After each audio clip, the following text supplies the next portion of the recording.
Abre comigo a palavra, Efésios 2. Efésios, carta de Paulo aos Efésios, capítulo 2, a partir do verso 4, vamos ler alguns versículos desse lindo texto, até o versículo 9, ou até o 10, 4 a 10. Capítulo 2, verso 4 a 10.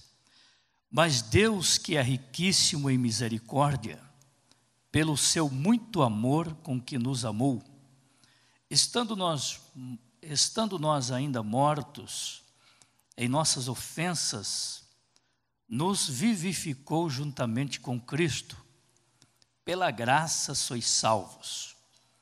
E nos ressuscitou juntamente com Ele, e nos fez assentar nos lugares celestiais em Cristo Jesus, para mostrar-nos séculos vindouros as abundantes riquezas da sua graça, pela sua benignidade para conosco em Cristo Jesus. Porque pela graça sois salvos por meio da fé, e isto não vem de vós, é dom de Deus. Não vem das obras para que ninguém se glorie, porque somos feitura sua, criados em Cristo Jesus para as boas obras, as quais Deus preparou para que andássemos nelas. Amém. Tomem assento, meus irmãos.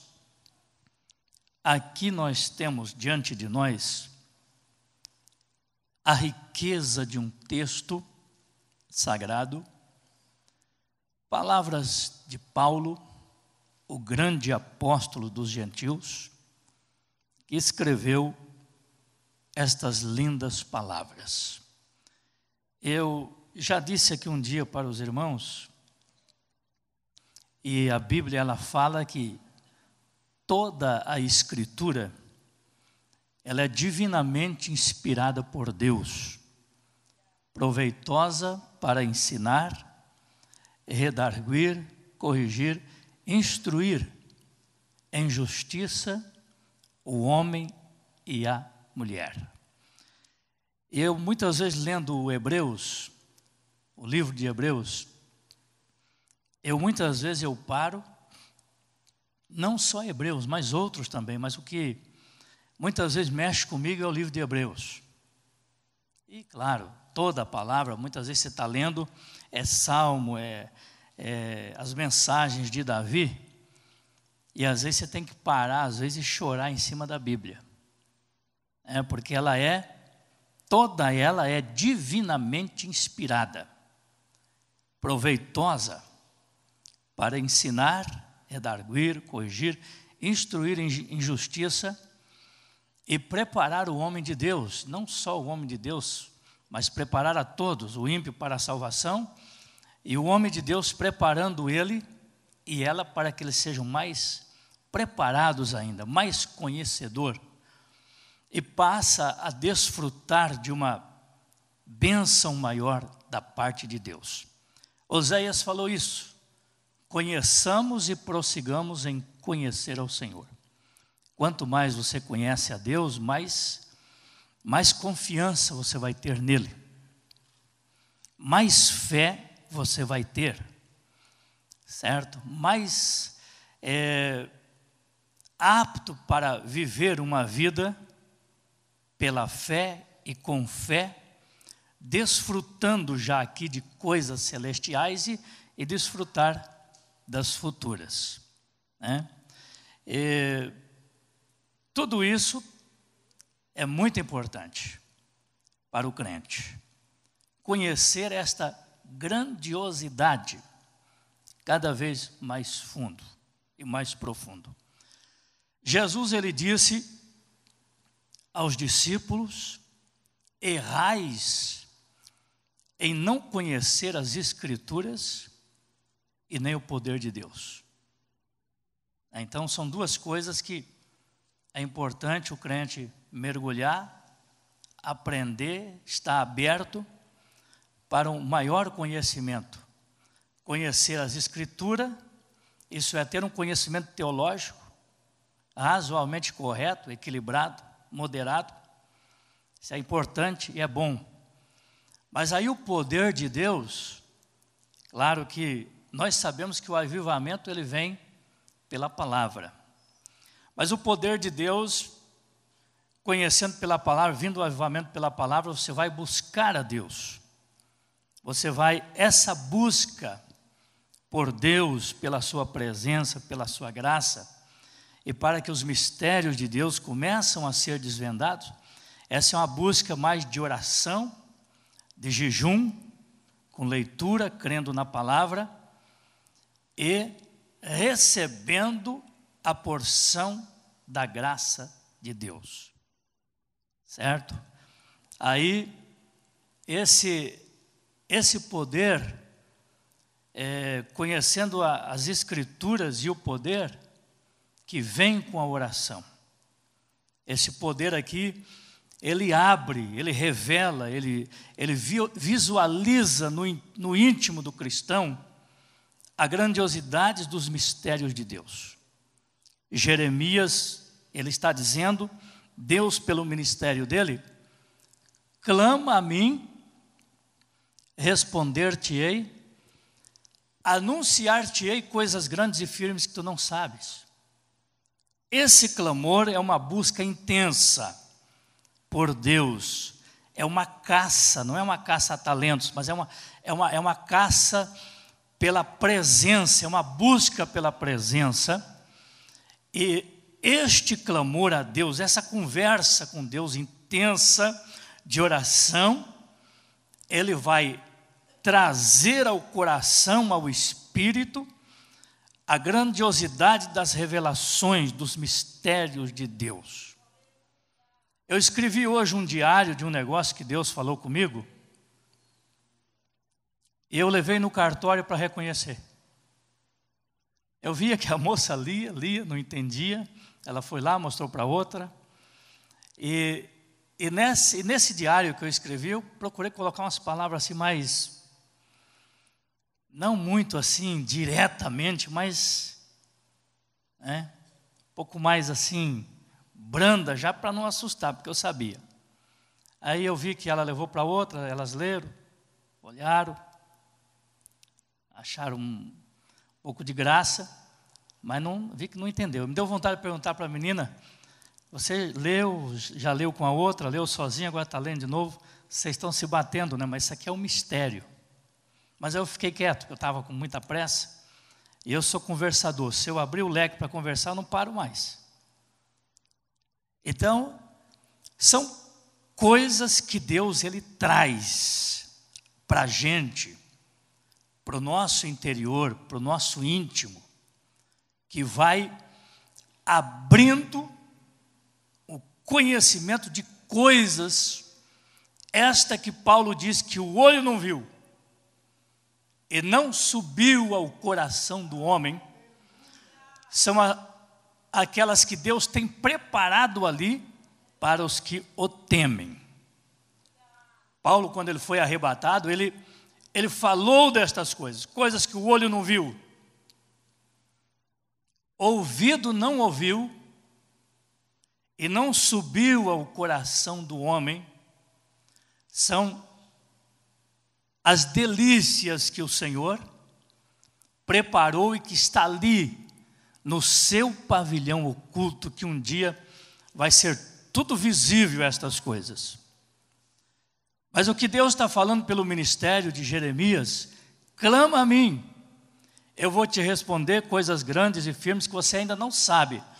Por mais que o teu conhecimento teológico já abrangiu aí o terceiro nível, mas você ainda não sabe, porque são coisas que eu tenho guardado aqui para aqueles que o temem. Aleluia! São coisas de Deus, mistérios de Deus.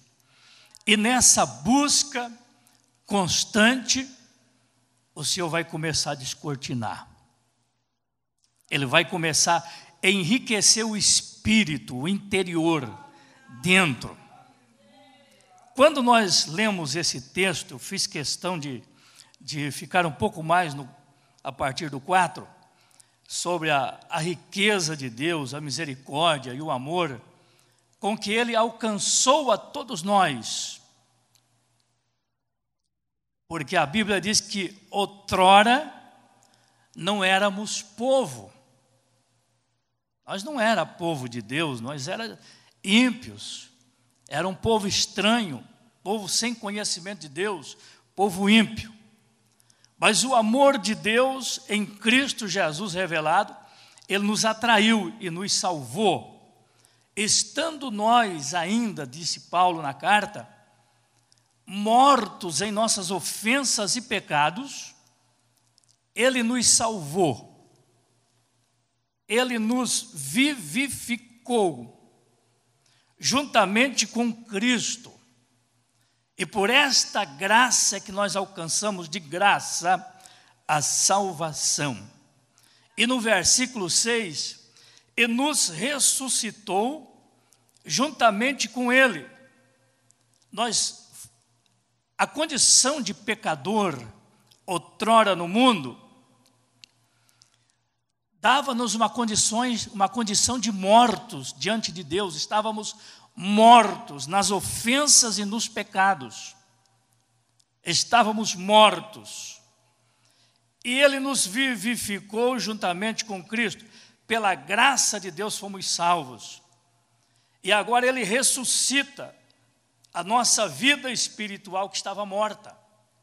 Ele nos ressuscitou juntamente com Ele. Agora, o mais lindo vem agora. O mais lindo vem agora. E nos fez assentar nos lugares celestiais em Cristo Jesus. Após a ressurreição do nosso espírito, da nossa vida espiritual que estava morta, ressuscitando-nos com Ele, a graça nos alcançou e nos fez assentar nos lugares celestiais em Cristo Jesus, com Cristo e através de Cristo. Quando os discípulos chegaram, dizendo: Senhor, até os demônios nos sujeitam. Nós estamos trabalhando, evangelizando, caem pessoas possessas e nós damos a ordem no Teu nome e eles ficam livres, libertos. Então os espíritos maus nos sujeitam. Jesus deu um ensinamento a eles dizendo: olha, não vos maravilheis por isso, porque o diabo vos sujeita. Mas se maravilha pelo fato de que o vosso nome está escrito no livro da vida no céu. Aleluia. Por isso que esse mesmo Paulo diz que nós somos agora cidadão do céu. Após a ressurreição, o nome mudou para cima. Você assumiu uma cadeira nas regiões celestiais.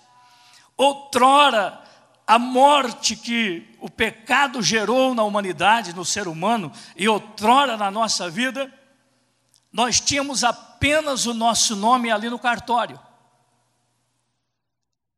Nosso nome não estava em outro lugar, estava apenas no cartório. Você nasceu, foi gerado de uma semente corruptível, conforme Pedro fala, e aí após a sua geração, o seu nascimento, 9 meses depois, o pai foi no cartório e registrou o seu nome no cartório. Você passou a ter o seu nome escrito lá no cartório da cidade. É o único lugar que está o nome escrito das pessoas que não são vivificadas com Cristo, que não ressuscitou ainda, apenas no cartório da cidade. Mas após esta ressurreição, pelo amor de Deus, com que Ele nos alcançou, o nosso nome passou a ser escrito no livro da vida pelos anjos de Deus. Quando você aceitou a Jesus, você disse: eu quero Jesus, eu quero receber Jesus. Abriu o coração, Cristo, através do Espírito Santo, entrou na sua vida, a partir daquele momento, você foi de novo gerado, disse Pedro. Você saiu da primeira geração, que é o do nome lá no cartório, a geração que o pecado gerou a morte nela. Agora você nasceu outra vez, teu nome passou a estar agora no cartório do céu, no livro da vida de Deus. E você passou a ser cidadão dos céus. Hebreus 13, 14, nós não temos aqui cidade permanente, mas nós buscamos a futura. Paulo aos Filipenses, a nossa cidade não é aqui, é o céu. É o céu, nós estamos caminhando para o céu. Nós estamos indo para o céu. A nossa esperança é o céu. O desejo da nossa alma é o céu. A nossa alma quer o céu. Ela quer Deus. Ela não se farta com Coca-Cola, com churrasco, com picanha, com tantas coisas boas desta vida aqui. É bom também. Mas a alma não se farta destas coisas.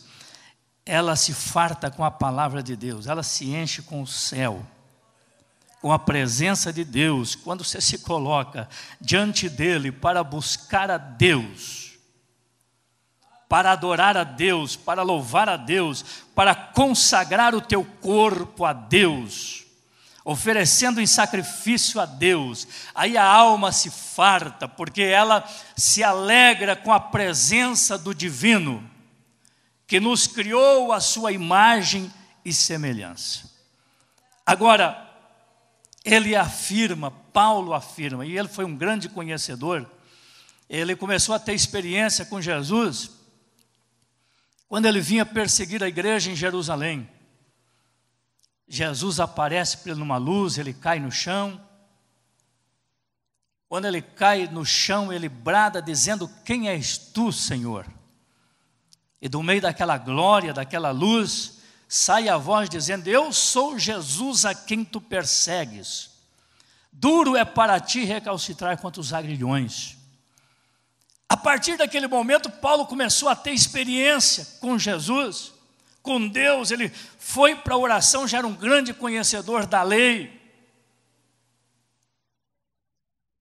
Fazia parte lá daqueles negócios lá do Velho Testamento, lá, era cheio de conhecimento, Paulo. Mas ele começou a buscar a Deus. Nós podemos ler um texto onde diz que Paulo foi para o deserto e ficou 3 anos no deserto, orando, buscando, tendo experiências com Deus. E no entanto, um dia Paulo é arrebatado e ele vai ao 3º céu. Lá ele teve experiências profundas. E ele menciona que conhecia um homem, não sabia, diz ele que não sabia, mas não acredito muito. Ele sabia. Ele disse, não sei se no corpo ou fora do corpo, mas ele saiu e foi ao 3º céu. Ali que ele diz que ele ouviu coisas profundas. E ele menciona coisas que os ouvidos não ouviram. Não subiu ao coração do homem.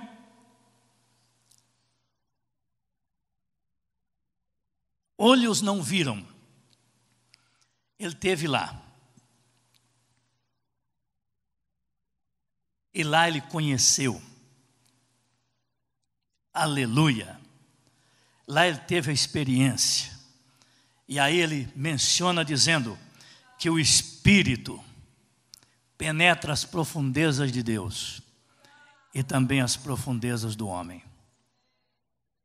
Mas o lindo disso tudo, irmãos, é que a ressurreição espiritual da nossa vida e da vida de quem quer que seja, que irão se converter ainda, a partir daquele momento, você assume uma cadeira nas regiões celestiais. E a tua posição é de um homem de Deus e de uma mulher de Deus assentados nas regiões celestiais.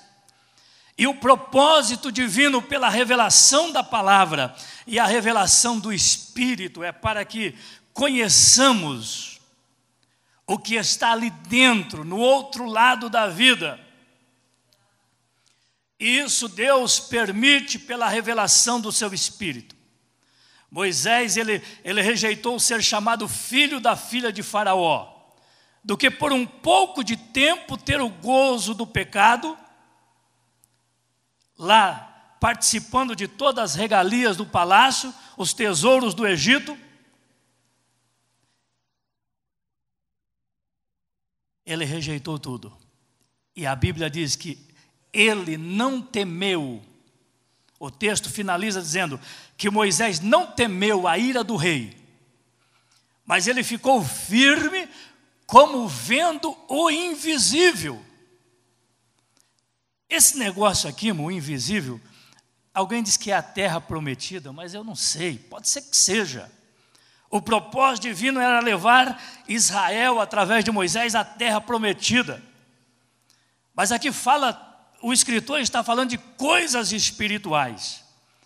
Ele não temeu a ira do rei. Pode ser que isso aqui seja Canaã, mas não esclarece que é Canaã.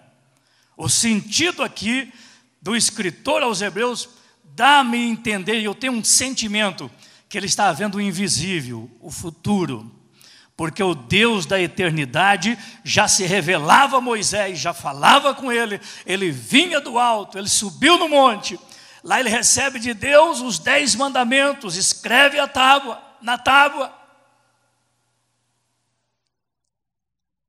Ele já vinha tendo conhecimento das coisas do céu. Aleluia. E ele disse que ele não temeu a ira do rei, ficou firme. As ameaças eram grandes, mas ficou firme, não temendo, como vendo o invisível, para ter em recompensa futura algo que estava misturada no coração de Moisés. Moisés era um hebreu, Deus tinha com ele uma promessa, um propósito, como com sua mãe, com a sua família, como nós vimos até o dia que Deus recolhe Moisés, um pouco antes dele entrar em Canaã. Então, meus irmãos, as coisas lindas que o Senhor preparou, nos ressuscitou juntamente com ele, e nos fez assentar nos lugares celestiais em Cristo Jesus. Irmãos, Jesus disse assim: se o mundo vos odeia, ele me aborreceu primeiro. E se ele me aborreceu a mim, aborrecerão a vós. A igreja, ela está no mundo, mas nós não somos deste mundo, nós somos cidadão dali, da pátria futura. Eu falei aqui algumas vezes já pregando, de vez em quando eu coloco alguma coisa, já falei até em congregação. Antes de eu ser crente, eu não tinha luta. Eu tinha um vazio aqui dentro, um vazio de Deus. Depois que eu aceitei a Jesus, esse vazio foi preenchido, encheu de Cristo. Mas 3 meses depois que o vazio ficou cheio de Cristo, eu comecei a ter luta. E há 37 anos eu venho enfrentando lutas. Aleluia. Parece que há uma fúria, um vento que de vez em quando se levanta forte, como se a gente tivesse um barco em alto mar e o vento agita as águas e aquele barco parece que vai arrebentar. 37 anos, cessa uma, começa a outra. Cessa de um lado, aparece no outro lado. Cessa daquele lado, se levanta no outro. Cessa do outro, se levanta da frente. Cessa da frente, se levanta de trás, por trás. Mas Paulo está dizendo que a nossa luta não é contra a carne e o sangue. Se pelo nome de Cristo sois vituperados, bem-aventurados sois vós, porque sobre vós repousa o Espírito da glória de Deus. Aí, irmão, a igreja, ela não tem lugar neste mundo. A igreja neste mundo, ela é perseguida, ela é imprensada, ela é amassada, ela é enxotada, ela é rejeitada, ela é caluniada, ela é defamada, ela é perseguida, ela é mal olhada, porque a nossa cidade não é aqui, é os céus. Mas ele está dizendo, o mesmo apóstolo está dizendo, que o mesmo apóstolo, Pedro está dizendo, que se pelo nome de Cristo sois vituperados, bem-aventurados sois vós, porque sobre vós repousa o Espírito da glória de Deus. Se vocês fossem do mundo, vocês não teriam luta aqui. Talvez era tudo mil maravilha, né? Era tudo farinha do mesmo saco, não tinha problema, não teria problema.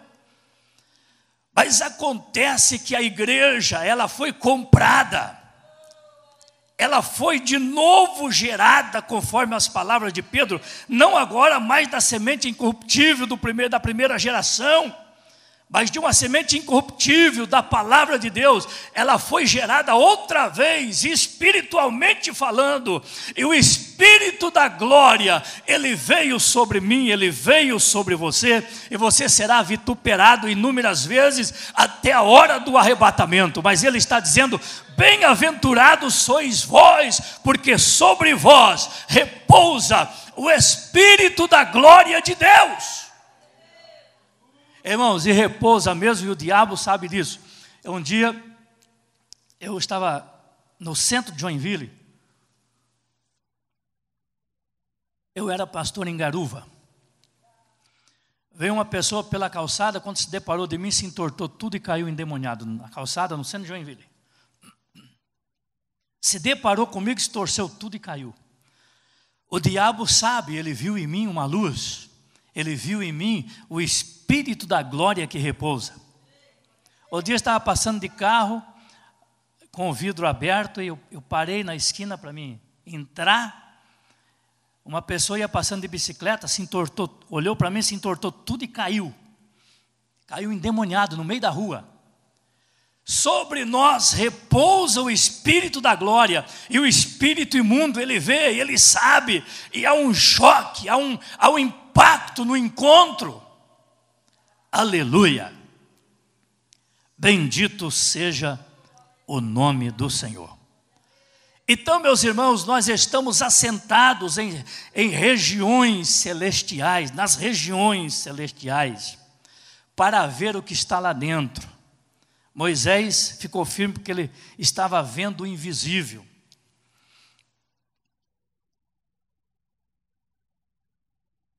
Nos lugares celestiais estamos assentados para mostrar-nos os séculos vindouros, as abundantes riquezas da sua graça, pela sua benignidade, bondade,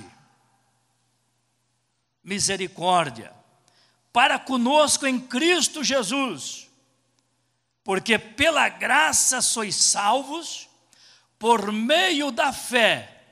Isso não vem de vós, não é do homem, é um dom de Deus. Aqui prova a escolha de Deus na sua vida, irmão. Aqui prova. No Evangelho de João, Jesus disse, não foi vós que escolheram a mim, mas foi eu que escolhi a vós e vos nomeei para que vades e dê fruto. Todo crente tem essa obrigação. Todo crente é chamado por Deus. Jesus disse que se pelo Pai não fosse indicado, dedado, escolhido, não teria vindo a Ele. Quando vem a Ele, porque o Pai já escolheu. Então, todos nós temos a obrigação, porque o Senhor nos escolheu, o amor de Deus, a graça de Deus, ela nos escolheu. E nos nomeou, Cristo nos nomeou. Você é um homem simples, nós somos simples. Não é verdade? Mas o Senhor Jesus que morreu, Ele escolheu a mim, escolheu a você.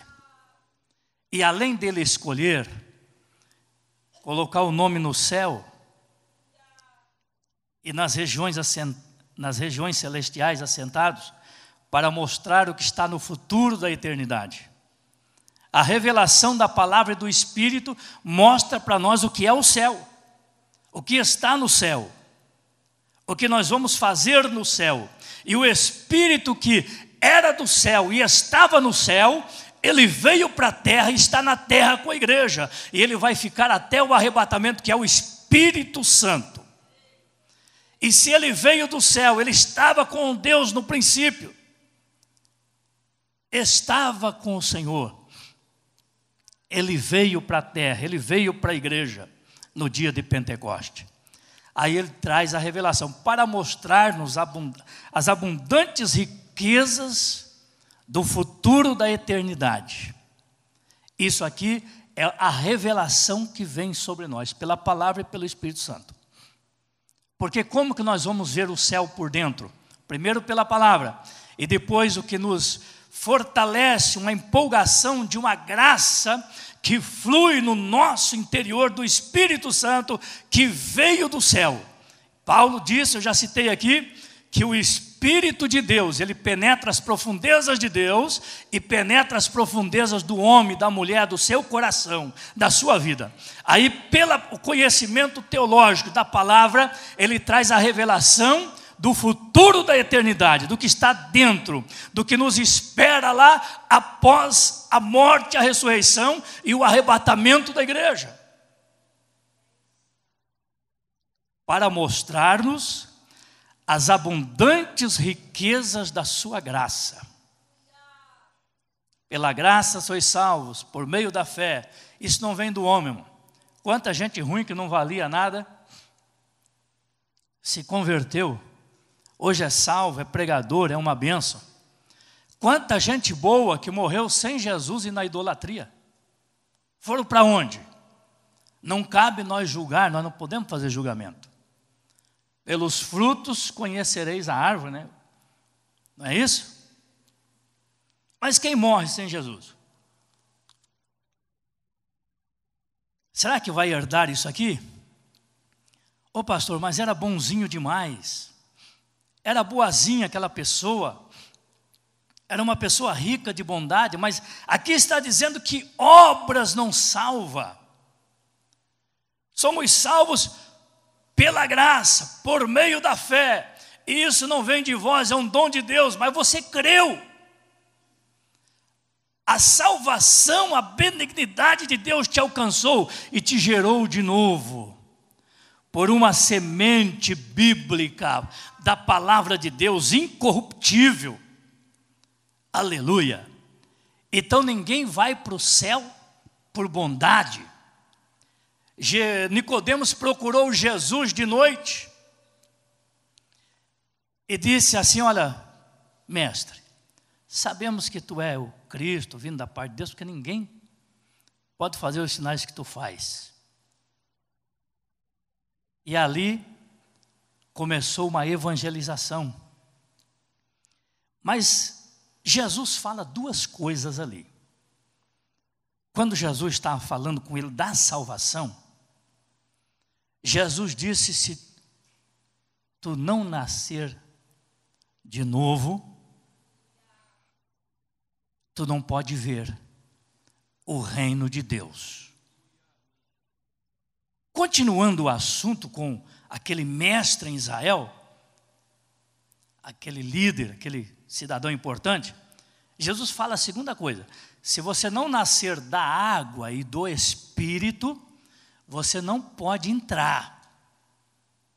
Duas coisas Jesus menciona ali. Então se vê que a bondade ou a salvação por mérito não existe.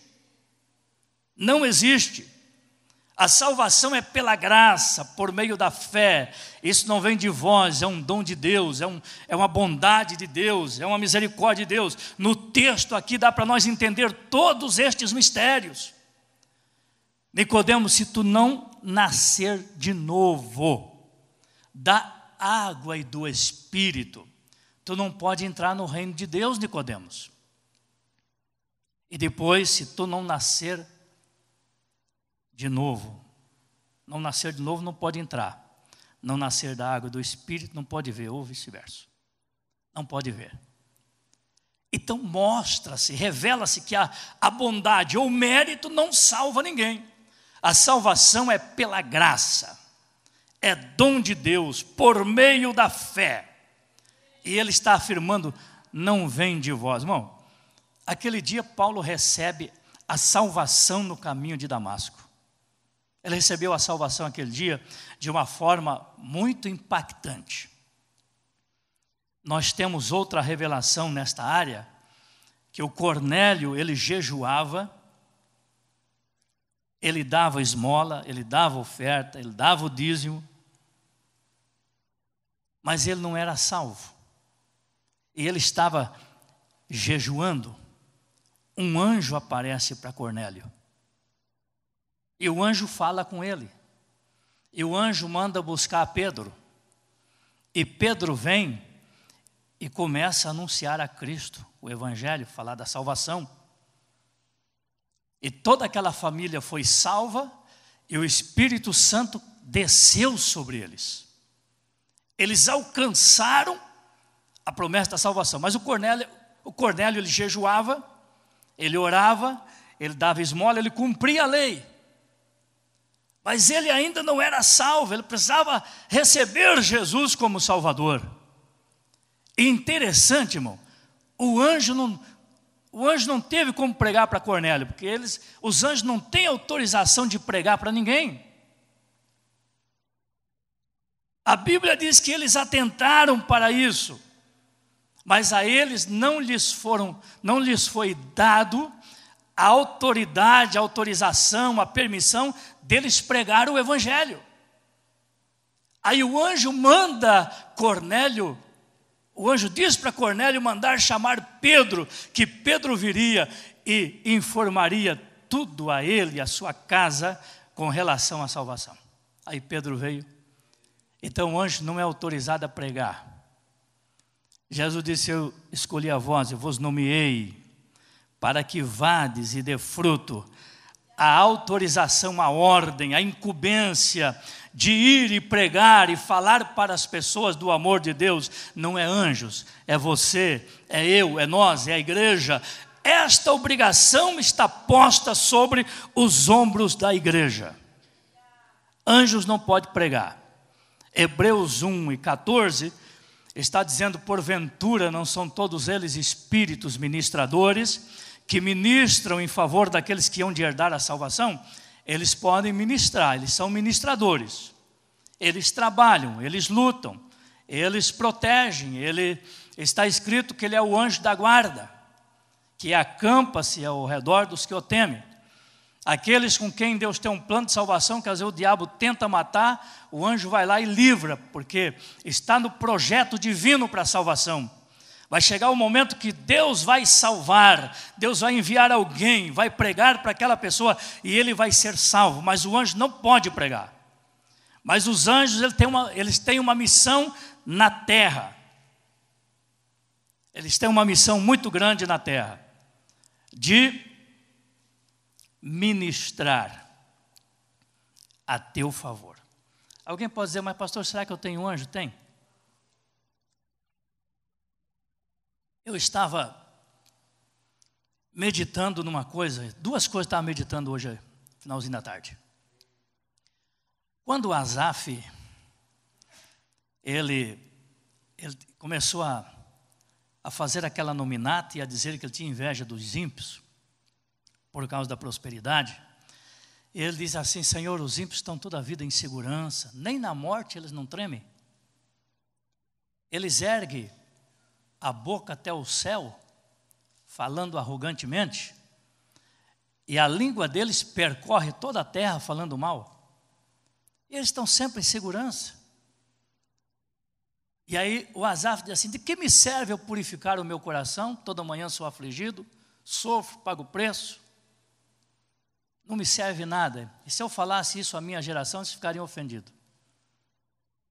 Aí ele disse assim, até que eu entrei no santuário de Deus, então eu entendi o fim deles, o fim dos ímpios.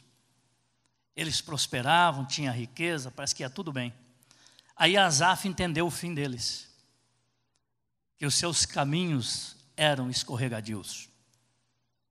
Eles pereceriam na eternidade. Ali Deus dá uma revelação a Asaf.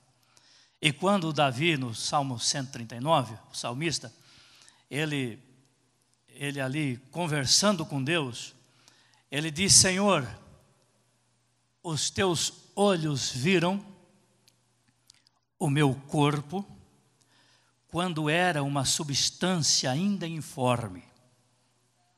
No dia a dia, quando no profundo da terra o meu corpo ia sendo formado nas extremidades, tudo ia sendo escrito dia após dia, tudo no teu livro, sem que uma delas tivessem. Mas o lindo desse texto é que ele está dizendo: os teus olhos viram o meu corpo ainda informe.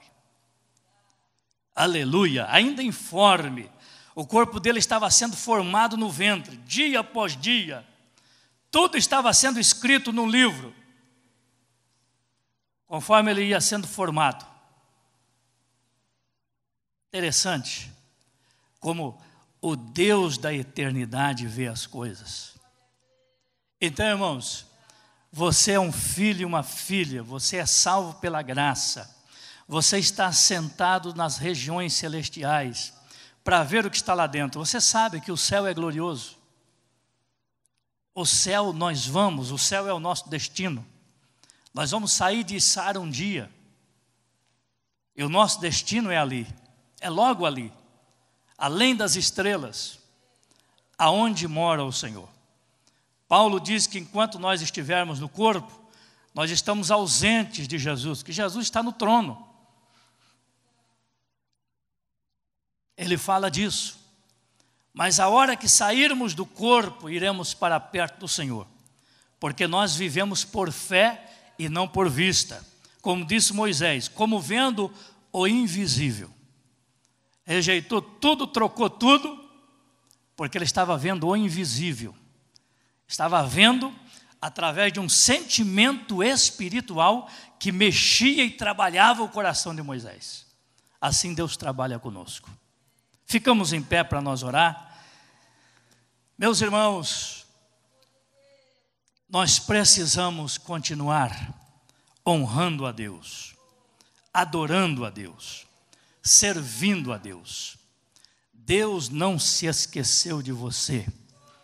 Paulo, ele está dizendo em Coríntios que o Senhor é justo e Ele não esquecerá do trabalho das tuas mãos, terá uma recompensa. Olha como que Deus cuida de nós, como que Deus protege, cuida, até o dia da eternidade. Porque todo o vosso trabalho terá uma recompensa de Deus naquele dia. Deus vai recompensar a cada um. E diz a Bíblia, Jesus diz que até um copinho d'água fria, que alguém dera a um dos pequeninos, com honra, com amor, receberá galardão naquele dia. Não vai perder o galardão. Já pensou, um copinho de água fria, dá para um destes pequeninos? Como que Deus nos sonda? Como que Deus nos conhece? Como que Ele não vai esquecer? Olha, pessoas vivendo 90, 100 anos, servindo, trabalhando e fazendo, e a Bíblia diz que Ele vai galardoar. Ele vai dar, Ele vai abençoar, Ele vai fazer tudo isso. Ele não esquece do seu trabalho. Ele conhece a sua vida no íntimo. Ele conhece até o fôlego da sua alma, o suspiro com ansiedade, em um anelo por Deus, ou para que alguma necessidade da vida possa ser suprida, a forma que isto anseia diante de Deus. Ele conhece o íntimo de cada pessoa. Ele vai recompensar, Ele vai galardoar, e um dia nós estaremos diante dEle para todo sempre.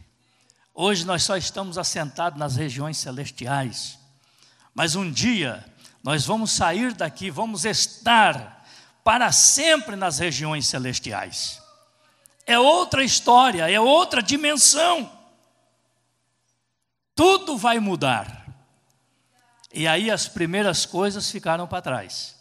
Ninguém mais vai se lembrar desse mundo, se ficou devendo ou não, se deixou o bom carro, a boa casa ou não deixou, se deixou o iate lá no mar.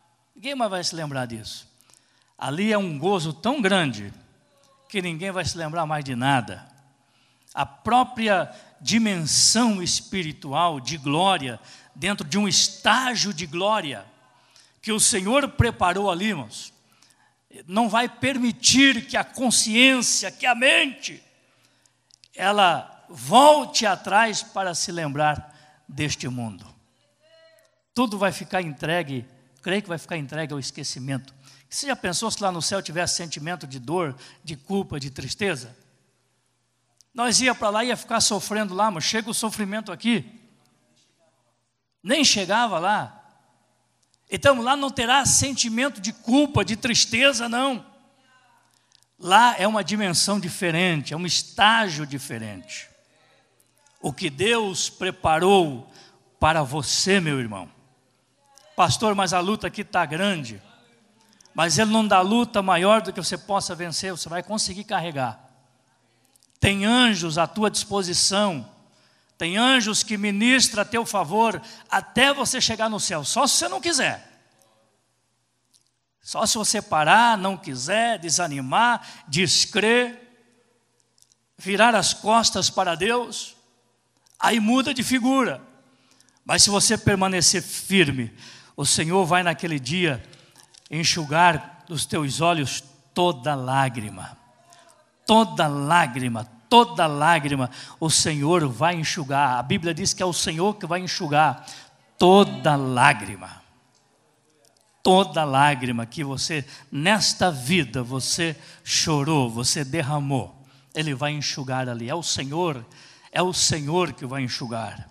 É aquele que ressuscitou ao terceiro dia. É Jesus de Nazaré que vai enxugar as tuas lágrimas. Aleluia. Bendito seja Deus. Queria falar um pouquinho mais, mas as horas passaram. Das grandezas que tem ali, da mesa que já está preparada, dos galardão, aleluia, das delícias, do gozo. Tem tanta coisa do céu para a gente falar, né? Tanta coisa boa que tem ali, que João viu. Eu estava meditando quando João começa a receber a revelação no arrebatamento. Ele diz que Deus enviou o seu anjo para mostrar a João e para falar com João, lá na ilha de Patmos. E lá ele começou a mostrar as coisas lindas que estão ali em cima, preparadas para a igreja que é noiva do Cordeiro, é noiva de Cristo, para os irmãos, para todos aqueles que vencer. Aleluia. Eu desejo orar nesta noite. Tem alguém enfermo, tem alguém doente, tem alguém com problema na justiça, tem alguém com alguma coisa que para ser resolvida, vem até a frente. Eu quero orar por tua vida, eu quero interceder por você agora. Aleluia. E o Senhor, Ele é poderoso, porque Ele está vendo a sua dor, Ele está vendo o seu problema, Ele te conhece por dentro e por fora, e Ele vai sair ao encontro da sua necessidade. Tão somente confia.